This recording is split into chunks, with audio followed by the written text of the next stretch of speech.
ஒரு சிலர் வந்து சென்னை இந்த மாதிரி இடத்துல இருக்கு. அப்போ அவங்க தான் சொல்றாங்க இது வந்து ஒரு ஆழி பேரலை, ஒரு பெரிய அலை. அதுக்கு வந்து அப்போ கூட பேரெல்லாம் உடனே வைக்கலங்க. அதுக்கப்புறம் தான் சொன்னாங்க இது பேர் சுனாமி. டீங்கிற எழுத்து சைலண்ட், சுனாமி அப்படின்னு சொல்லணும். இது வந்து இந்தோனேஷியாவில் ஏற்பட்ட அந்த டெக்டானிக் பிளேட் சேஞ்சஸால் அது அப்படியே இந்தியாவில் அடியில் கடலுக்கு அடியில் ஏற்பட்ட நிலநடுக்கம் வந்து இந்த மாதிரி ஒரு ஆழி பேரலையாக உருவெடுத்திருக்கு அப்படிங்கிறது புரிஞ்சுது.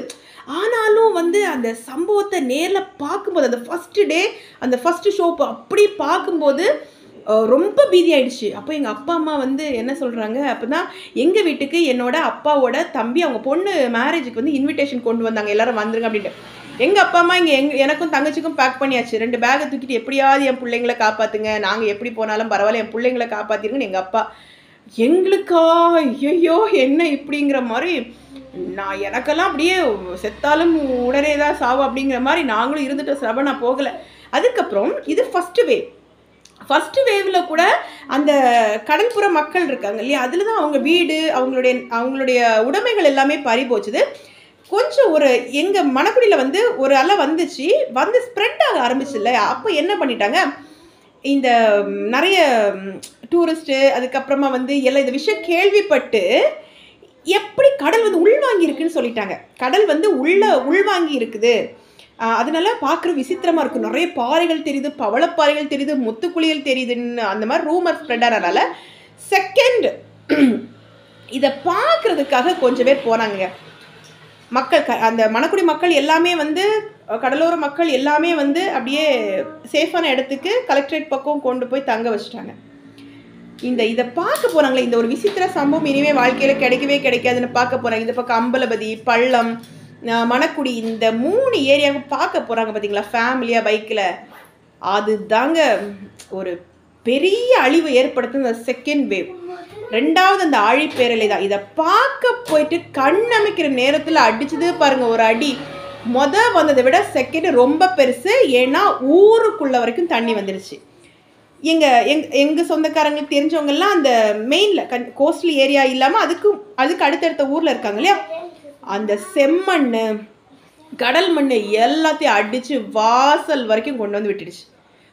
இருந்தது கம்மி, 2வது அதிகம். இதில் மாட்டிக்கிட்டது யாருன்னா கடலோர மக்கள் கிடையாது, இதை பார்க்க போனாங்க பார்த்தீங்களா டூரிஸ்ட்டு பக்கத்தில். இது எல்லாம் ஏன் அப்படி ஒரு செகண்ட் வேவு அல்டிமேட். அதுக்கப்புறம் நமக்கு தூக்கம் வருமா, அடுத்தால எப்போ வருமோன்னு பயந்து வருஷங்கள் பல ஓடிப்போச்சு. இன்றைக்கும் அந்த சுவடுகள் வந்து அழியாது. இதோடு நிறுத்தினா பரவாயில்ல. அடுத்த நாள் பேப்பர், கரண்ட்டும் இல்லை, நியூஸ் மட்டும் அங்கங்கே யாரோ கேட்டு சொல்கிறாங்க. அடுத்த நாள் பேப்பரில் பார்த்தீங்கன்னா தான் மனசு அப்படியே உடஞ்சிருங்க. இங்கே மட்டும் இல்லை, மணக்குடி, அம்பலபதி, பள்ளம், குளச்சல்லாம் சொல்லவே முடியாது. அதோட குளச்சலோட வரைபடமே மாறி இருக்கும். அவ்வளோ அழிவு. குளச்சல், ராஜாக்கமங்கலம் துறை, பொழிக்கரை. எனக்கு தெரிஞ்சு குளச்சலில் பயங்கரமான இது. குழந்தைங்கள்லாம் நிறைய குழந்தைங்கள காணும் அப்படிங்கிற மாதிரி. ஒரு அம்மாலாம் அவங்க 3 குழந்தைங்களையுமே அந்த செகண்ட் வேவில் வந்து இழந்துட்டாங்க. அந்த நியூஸ், அந்த சின்ன சின்ன விஷயங்கள்லாம் எப்படி தான் கேதர் பண்ணுறாங்களோ ரிப்போர்ட்டர்ஸு, அவ்வளோ நியூஸையும் பார்க்கும்போது மனசே என்னடா வாழ்க்கை, இவ்வளோதானா மனுஷனோட வாழ்க்கை, அழிவுங்கிறது ஒரு செகண்ட் தானா அப்படிங்கிற மாதிரி ரொம்ப ஒரு என்ன சொல்கிறது, அவ்வளோ ஒரு மரண செய்திங்க. கன்னியாகுமரி அப்படியே தள்ளாடிடுச்சு. அப்போது இந்த ஒரு நியூஸு தமிழ்நாட்டில் எந்த அளவுக்கு ஸ்ப்ரெட் ஆச்சு. ஆழிப்பேரலே வந்துச்சுது. ஆனால் அப்போல்லாம் இப்போ இருக்கிற மாதிரி மீடியாவோட அந்த ஒரு பீக் இல்லை இல்லையா. அதனால ஓகே ஒன்று நடந்திருக்கு கோஸ்டல் ஏரியா அப்படிங்கிற மாதிரி தான் இருந்திருக்கு. இப்போ கூட நான் வந்து என்னோடய ஸ்டூடெண்ட்டை கேட்பேன், ஏன்னா 2004 வந்து ஆக்சுவலி அவங்களோட டேட் ஆஃப் பர்த்லாம் வேறு, ஆனாலும் இப்படி ஒரு விஷயம் கேள்விப்பட்டிருக்கீங்களா, அப்போல்லாம் நீங்கள் என்ன பண்ணிட்டு இருந்தீங்க அப்படின்னா, அது ஏதோ கேஷுவலான விஷயம் மேம், இப்போ எப்படி சென்னையில் வெள்ளப்பெருக்கெல்லாம் பார்க்குறோம் அந்த மாதிரி தான் அது சர்வசாதாரணமாக விட்டுருப்பாங்க அப்படின்ட்டு பேரண்ட்டை கேட்டு வந்து சொல்லுவாங்க. அந்த மாதிரிலாம் நிறைய விஷயங்கள் நடக்கும். ஆனால் அந்த வாழ்க்கையில் மறக்கவே முடியாதுங்க. அதுக்கப்புறம் வந்து நடந்த விஷயங்கள் என்னென்னா, நிறைய விஷயங்கள் திருப்பி அந்த குளச்சலில் உள்ள மக்களுக்கு வந்து நிறைய செஞ்சாங்க. கன்னியாகுமரியில் உள்ள கலெக்டர் வந்து அந்த மக்களுக்கு, அதாவது நிறைய பேர் அவங்களுடைய குழந்தைங்களை இழந்துட்டாங்க. அவங்களுக்கு வந்து இலவசமாக மறுபடியும் வந்து கருத்தடை நீக்கம் பண்ணாங்க. அது மூலமாக நான் சொன்னேன் இல்லையா, ஒரு லேடி 3 குழந்தைங்களை அவங்க இழந்துட்டாங்க அப்படின்ட்டு அவங்களுக்கு இப்போ மறுபடியும் அடுத்த இதுலேயே வந்து அவங்க 3 குழந்தைங்கள 3 குழந்தை பெற்றுக்கணும் அப்படின்னு சொல்லி பெற்றுக்கிட்டாங்க. இன்றைக்கி அந்த குழந்தைங்களே பெரிய பசங்கள் ஆகிட்டாங்க. ஏன்னா இத்தனை வருஷம் ஓடி போச்சு. அப்புறம் தண்ணி வத்த அந்த அந்த கடல் நீர் சூழ்ந்திருந்து இல்லையா, அந்த தண்ணி வத்த பார்த்தீங்கன்னா அந்த அம்பலபதியிலலாம் தென்னை மரத்துலலாம் இறந்த பிணங்கள் வந்து சொருகப்பட்டிருந்துச்சு. தென்னை மரத்துக்கு மேலே பிணங்கள் இருந்துச்சு. அதுக்கப்புறம் இருந்த பெரிய ரூமர் என்னன்னு பார்த்தீங்கன்னா, கன்னியாகுமரியில் மீனுக்கு வயிற்றுக்குள்ளெல்லாம் டெட் பாடிஸ் இருக்குது. மீனை நான் வெட்டினேன், அதுக்குள்ளே மனுஷனோட கை வந்துச்சு, அந்த கையில் மோதிரம் இருந்துச்சு. இந்த மாதிரியெல்லாம் வந்து பெருமாளாக்குற விஷயம்லாம் நிறைய நடந்துச்சு. எங்கள் அம்மா இது பண்ணி கிட்டத்தட்ட 10 வருஷத்துக்கு மேலே மீனவே தொடலை, மீனவே சாப்பிடல. ஏன்னா அது மாதிரி மீன் வந்து பயங்கர ஸ்மெல் நல்லா இல்லை. அந்த மீனுக்குள்ளே டெட் பாடிஸ் இறந்த உடம்புலோட கை இருக்குது, கால் இருக்குது, கண் இருக்குது, அதில் மூக்கு இருக்குது, கொலுசு இருக்குது.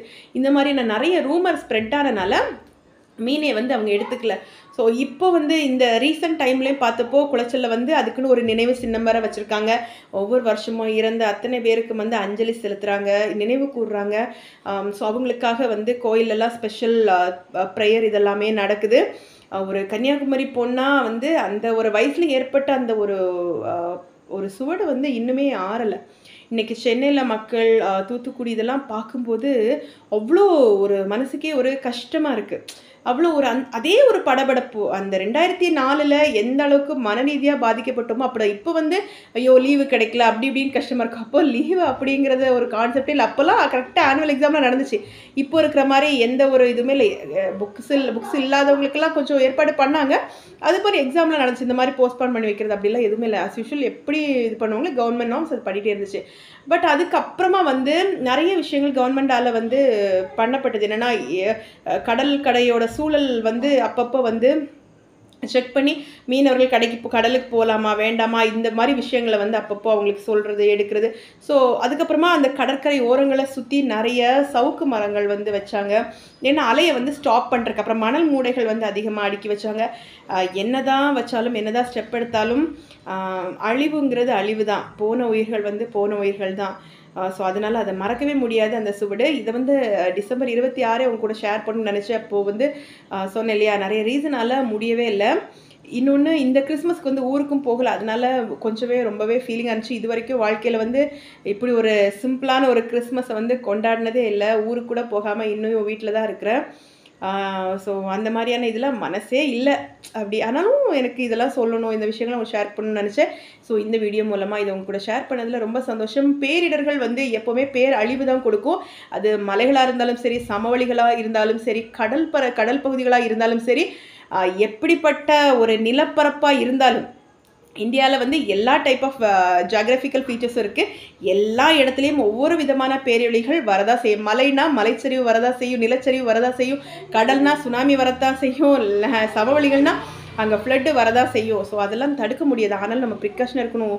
இந்த டிசம்பர் மாதம் ஒவ்வொரு வாட்டியும் சென்னை ஒரு ஆட்டுது. ஸோ நெக்ஸ்ட் டைம் அது கவர்மெண்ட் வந்து இப்போவே ஸ்டெப் எடுக்கிறாங்க. ஸோ இன்னும் நம்மளோட சேஃப் ஜோனை நம்ம பார்த்துக்கணும். ஒரு லேண்ட் வாங்கும்போது, ஒரு வீடு கட்டும்போதெல்லாம் அதுக்கேற்ற மாதிரி இனி உள்ள ஃப்யூச்சர்லலாம் வந்து இந்த மாதிரி பேரழிவுகள் சர்வசாதாரணமாக நடக்கும். அப்போ அதுக்கெல்லாம் நம்ம தான் ரொம்ப இதாக இருந்துக்கணும். ஸோ இந்த வீடியோ ஷேர் பண்ணது மூலமாக அந்த ஒரு ஒரு விஷயத்தை வந்து உங்களோட ஷேர் பண்ணதில் ரொம்பவே சந்தோஷம். இனி வழக்கம் போல் எப்பவும் போல் நம்மளுடைய சேனலில் வீடியோவை எக்ஸ்பெக்ட் பண்ணுங்கள். உங்களுக்கு பிடிச்ச மாதிரி கன்னியாகுமரி ஸ்லாங்கோட கன்னியாகுமரி வார்த்தைகளும் அதுக்கான பொருளும் திருப்பியும் நான் வந்து ஸ்டார்ட் பண்ணுறேன். ஸோ இந்த வீடியோவுக்கு சப்போர்ட் பண்ணுங்கள். என்னாலும் உங்களுக்கு பொன்னாளாகட்டும், அதில் எந்த இன்பங்கள் நிறைந்திருக்கட்டும். நன்றி.